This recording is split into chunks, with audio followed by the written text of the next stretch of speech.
গুমের শিকার ৩৩০ ব্যক্তির অবস্থা জানতে অনুসন্ধান চলছে বললেন কমিশন প্রধান। ২ বছরে ভারতের কারাগারে আটক সহস্রাধিক বাংলাদেশি।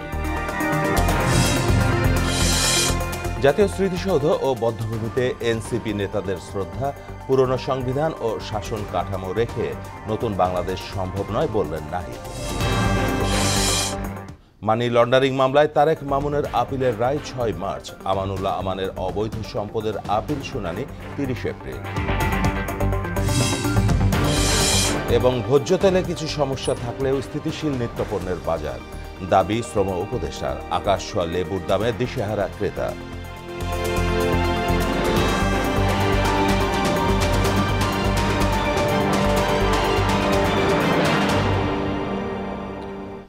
আসসালামু আলাইকুম, সবাইকে মোহনা সংবাদে স্বাগত। শুনছিলেন শিরোনাম, সঙ্গে আছি মাহমুদ হোসেন।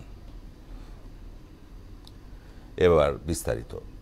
গুমের শিকার হয়ে ফিরে না আসা ৩৩০ জন ব্যক্তির বর্তমান অবস্থা সম্পর্কে অনুসন্ধান চলছে বলে জানিয়েছেন গুম সংক্রান্ত কমিশন অব ইনকোয়ারির সভাপতি অবসরপ্রাপ্ত বিচারক মাইনুল ইসলাম চৌধুরী। দুপুরে এক সংবাদ সম্মেলনে তিনি বলেন, গুম কমিশন অব ইনকোয়ারিতে এখন পর্যন্ত ১৭৫২টি অভিযোগ জমা পড়েছে, যার মধ্য থেকে প্রায় ১০০০টির প্রাথমিক যাচাই বাছাই সম্পন্ন হয়েছে। তিনি জানান, ভারতের বিভিন্ন কারাগারে বন্দী থাকা বাংলাদেশি নাগরিকদের তালিকা চাওয়া হয়েছিল। গত ২-২.৫ বছরে আটক ১০৬৭ জনের নাম, ঠিকানা সহ একটি তালিকা পাওয়া গেছে। বেঁচে থাকার সম্ভাবনা ক্ষীণ বলতে পারি, জেনারেলি স্পিকিং, কিন্তু কয়েকজন বেঁচে থাকতে পারে, ইন্ডিয়ান জেলে থাকতে পারে। প্রত্যেকের ফাইল আছে এবং আমরা দেখতেছি, রিলেট করতেছি, ক্রস চেক করতেছি, তারপর আমরা সিদ্ধান্তে আসবো যে আমরা কয়জনকে পাইলাম, কয়জনকে পাইলাম না। জাতীয় পরিচয়পত্রের দায়িত্ব নির্বাচন কমিশনের হাতছাড়া হওয়ার খবর সঠিক নয় বলে জানিয়েছেন ইসির সিনিয়র সচিব আখতার আহমেদ। দুপুরে সাংবাদিকদের প্রশ্নের জবাবে তিনি বলেন, এনআইডির দায়িত্ব হস্তান্তরের কোনো নতুন তথ্য তার কাছে নেই। তবে জাতীয় পরিচয়পত্র অনুবিভাগের পরিধি বৃদ্ধি করতে ক্যাবিনেট আলোচনা চলছে। এনআইডি নির্বাচন কমিশন সচিবালয়ের থেকে নিয়ে যাওয়ার কোনো প্রক্রিয়া সম্পর্কে আমি কিছু স্পষ্ট করে জানি না। এনআইডির কাঠামোগত অবস্থানটা আরও একটু ব্যাপ্ত করার জন্যে, স্প্রেডটা আরও একটু বাড়ানোর জন্যে কী ব্যবস্থা নেওয়া যেতে পারে, এটার ব্যাপারে ক্যাবিনেট ডিভিশন একটা উদ্যোগ নিয়েছে। সেই ক্যাবিনেট ডিভিশনে এই জিনিসটা আলোচনা চলছে। সাভারের জাতীয় স্মৃতিসৌধ ও রায়ের বাজার বধ্যভূমিতে শ্রদ্ধা নিবেদনের মধ্য দিয়ে আনুষ্ঠানিক কার্যক্রম শুরু করল জাতীয় নাগরিক পার্টি এনসিপি। এ সময় আহ্বায়ক নাহিদ ইসলাম বলেন, পুরনো সংবিধান আর শাসন ব্যবস্থায় নতুন বাংলাদেশ গড়া সম্ভব নয়। এজন্য সেকেন্ড রিপাবলিক প্রতিষ্ঠা জরুরি। বিচারিক প্রক্রিয়ার মাধ্যমে আওয়ামী লীগের রাজনৈতিক ফয়সালা হবে বলেও মন্তব্য করেন তিনি। আরও জানাচ্ছেন মোহাম্মদ ওয়ালিউল্লাহ। মঙ্গলবার সকাল ৮টার দিকে জাতীয় স্মৃতিসৌধে শ্রদ্ধা জানান জাতীয় নাগরিক পার্টি এনসিপি নেতারা। এই কর্মসূচির মাধ্যমে রাজনৈতিক যাত্রার আনুষ্ঠানিক সূচনা করল দলটি। পরে গণমাধ্যমের সঙ্গে কথা বলেন এনসিপির আহ্বায়ক নাহিদ ইসলাম। বলেন, তার দলের প্রথম লক্ষ্য তৃণমূলে কার্যক্রম বিস্তৃত করা। ভূখণ্ডের জনপদের মানুষের যে লড়াইয়ের ইতিহাস রয়েছে, ১৯৪৭ সালের আজাদির লড়াই থেকে শুরু করে ১৯৭১ সালের মহান স্বাধীনতা সংগ্রাম এবং ২০২৪ সালের ছাত্র জনতার গণ অভ্যুত্থান, এই সকল লড়াইয়ের আকাঙ্ক্ষাকে ধারণ করেই আমরা নতুন বাংলাদেশ বিনির্মাণ করব এবং সেই লক্ষ্যেই এনসিপি কাজ করে যাচ্ছে। পুরনো সংবিধান ও শাসন কাঠামো রেখে নতুন বাংলাদেশ গঠন সম্ভব নয় বলেও মন্তব্য করেন তিনি। পুরনো সংবিধান এবং পুরনো শাসন কাঠামো রেখে একটি নতুন বাংলাদেশ বিনির্মাণ সম্ভব নয়। কেবলমাত্র সরকার পরিবর্তন করেই আমরা কিন্তু আমাদের জনগণের যেই কল্যাণ, সেটি সম্ভব নয়। প্রকৃত গণতন্ত্র বাস্তবায়ন সম্ভব নয়। সেজন্য আমরা বলছি যে আমরা যেহেতু এই ২৪ সালে গণ অভ্যুত্থান হয়েছে, ছাত্র জনতা রক্ত দিয়েছে, আমরা কেবল সরকার পরিবর্তন নয়, বরং শাসন কাঠামো সহ পুরো সাংবিধানিক পরিবর্তন করে নতুন একটি বাংলাদেশের যাত্রা শুরু করতে চাই, যেখানে প্রকৃত গণতন্ত্র, ইনসাফ এবং সাম্য নিশ্চিত করা সম্ভব হবে। আর দলের সদস্য সচিব আখতার হোসেন সহ দলের অন্য নেতারা দেশের মানুষের সমর্থনের প্রত্যাশা ব্যক্ত করেন। সারা দেশের আমাদের নেতাকর্মীরা আমরা অঙ্গীকারবদ্ধ যে ৭১-এর সাম্য, মানবিক মর্যাদা এবং সামাজিক সুবিচারের যে বাংলাদেশ, সেই বাংলাদেশ নির্মাণে এনসিপি জাতীয় নাগরিক পার্টি কাজ করে যাবে। রাজনৈতিক দল হিসেবে পথ চলার জাতীয় নাগরিক পার্টির আজকের যে প্রথম কর্মসূচি জাতীয় স্মৃতিসৌধে শ্রদ্ধার্ঘ অর্পণ। পরে রায়েরবাজার বৌদ্ধভূমিতে ২৪-এর অভ্যুত্থানে শহীদদের কবর জিয়ারত করেন এনসিপি নেতারা। সেখানে আহ্বায়ক নাহিদ ইসলাম বলেন, শেখ হাসিনার দৃশ্যমান বিচার দেখতে চায় জাতীয় নাগরিক পার্টি। মোহাম্মদ ওয়ালিউল্লাহ, মোহনা সংবাদ। মানি লন্ডারিং মামলায় বিএনপির ভারপ্রাপ্ত চেয়ারম্যান তারেক রহমান ও ব্যবসায়ী গিয়াসউদ্দিন আল মামুনের ৭ বছর করে কারাদণ্ডের বিরুদ্ধে করা আপিলের রায় ৬ মার্চ দুপুরে প্রধান বিচারপতি ডক্টর সৈয়দ রেফাত আহমেদের নেতৃত্বাধীন ৪ সদস্যের আপিল বিভাগ শুনানি শেষে রায়ের এ দিন ধার্য করেন।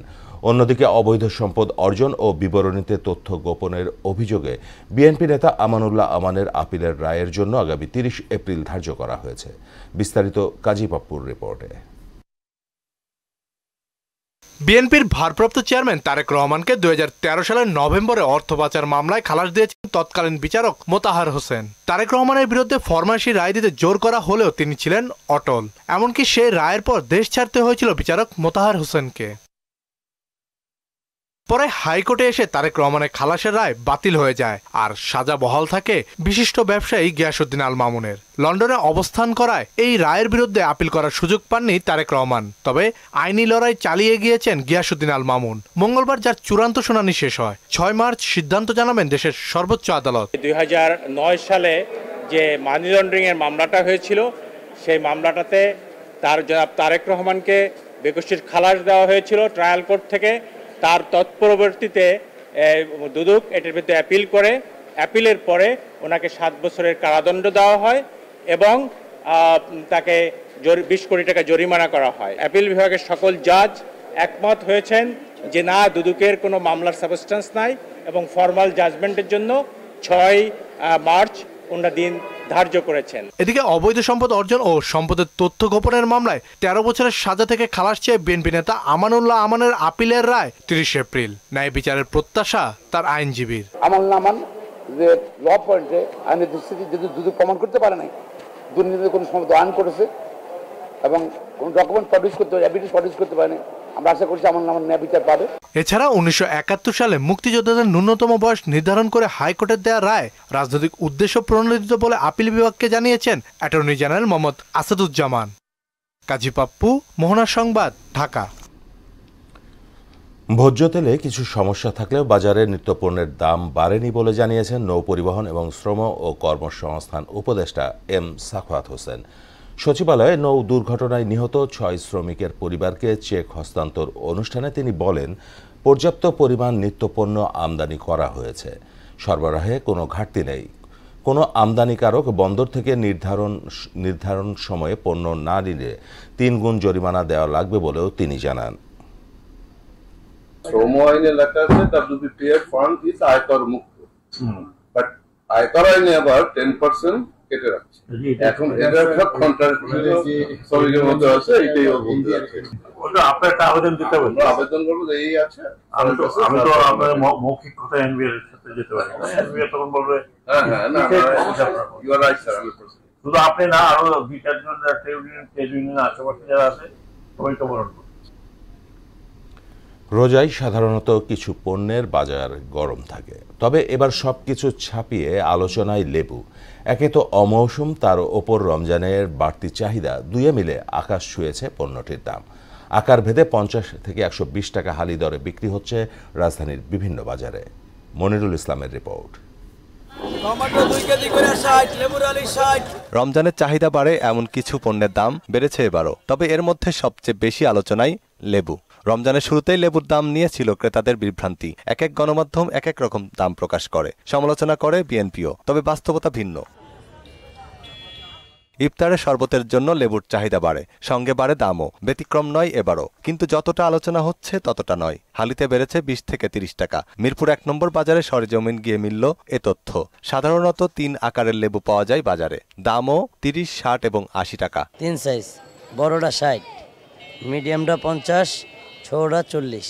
৪০, ৬০, 80 আর হইছে কি 80। তবে কম বাড়ুক আর বেশি এ নিয়ে ক্ষোভ জানান ভোক্তারা। তারা বলছেন দাম শুনে তাদের আর কিনতে ইচ্ছে করে না। রোজা ঘিরে বিক্রেতারা দাম বাড়িয়ে দিয়েছেন, নজরদারির অভাবেই এমন পরিস্থিতি হয়েছে। লেবুর দাম তো 100 টাকা আলি খাওয়া লাগে, তো জনগণ নামে না কেন? আরো ডিস্ট্রিবিউট করলে তখন আমার দোকানে ধরতে পারবে, বিশেষ করে আরো দাম। রোজা মাস দিকে 80 টাকা 70 টাকা লেবু হালি কিনতে নিম্নে। এই রোজার দিনে একটা লেবু 25 টাকা, এটা হইলো বলেন? খাওয়া যাবে তাহলে না আমরা না খাই থাকবো? এটা তো অপপ্রচার। 80 টাকার উপরে তো আমি দেখি নাই, আমি লেবু কিনবার ঘুরছি। আর বিক্রেতারা বলছেন পাইকারি বাজার থেকেই তাদের বেশি দামে কিনতে হয়, এ কারণে বিক্রিও করতে হয় বাড়তি দামেই। সবচেয়ে বেস্ট লেবু ওটা 100 টাকা আর নিচে হলে 80 টাকা 60 টাকা 50 টাকা এরকম রেট আছে। প্রথম রোজায় এরকম 70 80 60 এর আগের থেকে আমি বেচতেছি এইভাবেই। কাগজি লেবু এত ছোট ছোট লেবু এটি 100 টাকা আলি। মৌসুম না হওয়ায় লেবুর সরবরাহ কম থাকায় প্রভাব পড়েছে দামে, যার কারণে বাজারে লেবু বিক্রিও কমে গেছে। মনিরুল ইসলাম, মোহনা সংবাদ, ঢাকা। বায়ু দূষণে বিশ্বের 126 শহরের মধ্যে সপ্তম অবস্থানে রয়েছে ঢাকা। সকাল 9টায় আইকিউএয়ারের মানসূচকে ঢাকার বায়ুর মান ছিল 159। বায়ুর এ মানকে অস্বাস্থ্যকর হিসেবে বিবেচনা করা হয়। সুইজারল্যান্ড ভিত্তিক প্রতিষ্ঠান আইকিউএয়ার নিয়মিত বায়ু দূষণ পরিস্থিতি তুলে ধরে। স্কোর 101 থেকে 150 থাকলে তা সংবেদনশীল গোষ্ঠীর জন্য অস্বাস্থ্যকর হিসেবে বিবেচিত হয়। দেশের বাইরের খবর। রেকর্ড ভাঙা দাবানলে পুড়ছে জাপানের উত্তরাঞ্চলীয় জেলা আইওয়াতে। গত বুধবার উত্তরাঞ্চলীয় শহর আফুনাতে থেকে দাবানলের সূত্রপাত হয়েছে বলে জানিয়েছে জাপানের দুর্যোগ ব্যবস্থাপনা সংস্থা। আবহাওয়াবিদরা বলছেন গত 33 বছরে এত বড় আকারের দাবানল দেখা যায়নি পূর্ব এশিয়ার এই দেশটিতে। গত 3 দিনে দাবানলের মাত্রা আরও বৃদ্ধি পেয়েছে বলে জানিয়েছে কর্তৃপক্ষ।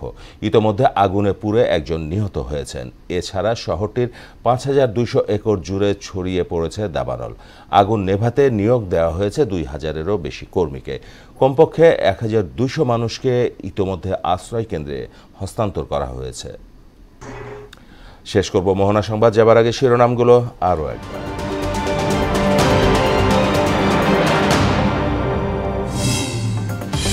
গুমের শিকার 330 ব্যক্তির অবস্থা জানতে অনুসন্ধান চলছে বললেন কমিশন প্রধান। 2 বছরে ভারতের কারাগারে আটক সহস্রাধিক বাংলাদেশি। জাতীয় স্মৃতিসৌধ ও বধ্যভূমিতে এনসিপি নেতাদের শ্রদ্ধা। পুরনো সংবিধান ও শাসন কাঠামো রেখে নতুন বাংলাদেশ সম্ভব নয় বললেন নাহিদ। মানি লন্ডারিং মামলায় তারেক মামুনের আপিলের রায় 6 মার্চ। আমানুল্লাহ আমানের অবৈধ সম্পদের আপিল শুনানি 30 এপ্রিল। এবং ভোজ্য তেলে কিছু সমস্যা থাকলেও স্থিতিশীল নিত্যপণ্যের বাজার, দাবি শ্রম উপদেষ্টার। আকাশ ছোঁয়া লেবুর দামে দিশেহারা ক্রেতা। এই ছিল মোহনা সংবাদের। পরবর্তী সংবাদে রাত 9টায়। এর আগে সংবাদ এক নজরে দেখবেন সন্ধ্যা 7টায়। মোহনার সবশেষ খবর জানতে ভিজিট করুন www.mohana.tv। সংবাদ দেখতে পারেন ফেসবুক ও ইউটিউবে। এতক্ষণ সঙ্গে থাকার জন্য সবাইকে ধন্যবাদ।